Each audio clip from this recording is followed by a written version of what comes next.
Hello, good morning. It's Mrs. Montgomery here with today's story. Today I am going to read a book about a clever mouse. Now, we've read a few books about mice, and they always seem to be pretty clever, don't they, in the books that we read? This one is called Mouse Count, and it's written by Stoll Walsh, and she wrote several books about mice. She makes really cute mice. She has one called Mouse Paint, and this one is called Mouse Count. It's about a mouse that tricks a snake, and it's a counting book. So it counts forward and then it counts backward, just like the other book we read by Sandra Boynton, Hippos Go Berserk, is a counting book. Counts forward, counts backward, and this is similar. So here is Mouse Count, and I hope you like it.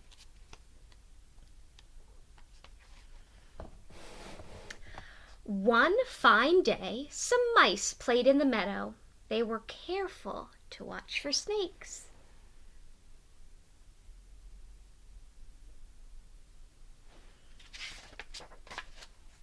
But when the mice got sleepy, they forgot about snakes, and they all took naps.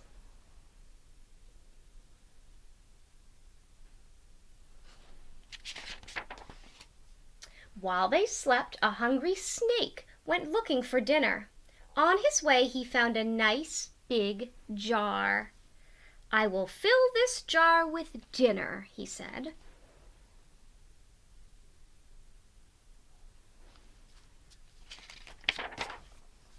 It wasn't long before he found 3 mice, little, warm, and tasty, fast asleep. "First I will count them, and then I will eat them up," said the snake. Mouse count. 1, 2, 3.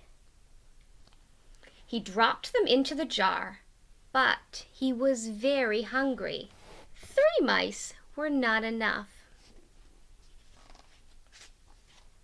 Soon he found 4 more mice, little, warm, and tasty, fast asleep, and he counted them. 4, 5, 6. Now that's a lot of mice. Do you think that's enough for the snake to eat? 7. He added 1 more. But the snake was very, very hungry, and 7 mice were not enough. At last he found 3 more mice, little, warm, and tasty, fast asleep, and he counted them.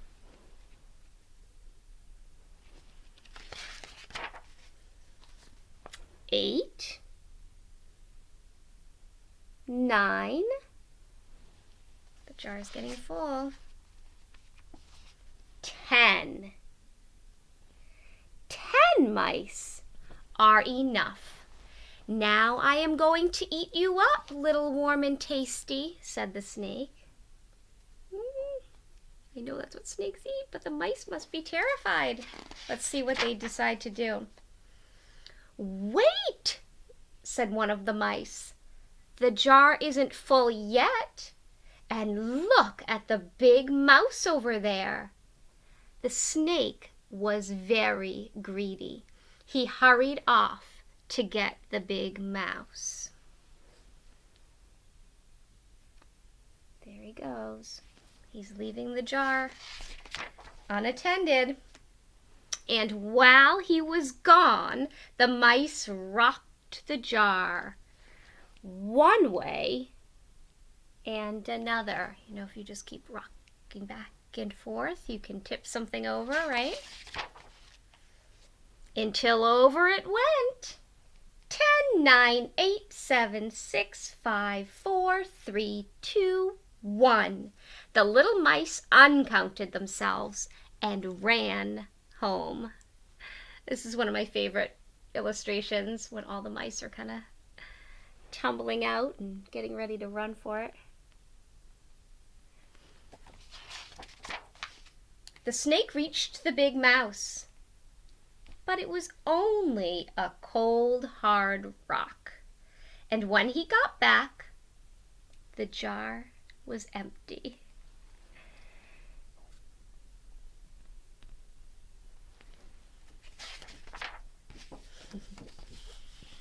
Here's the little mouse. Okay. And here's what happens when you open the whole book. Here's the cover, and here's the back, and when you open it up, it's the full snake. So I'm interested, were you cheering for the snake, because a snake has to eat after all, or were you cheering for the mice, because that snake was pretty greedy? I personally was cheering for the mice, and I think the mice were very clever. I hope you liked this book, and I will see you tomorrow for another story.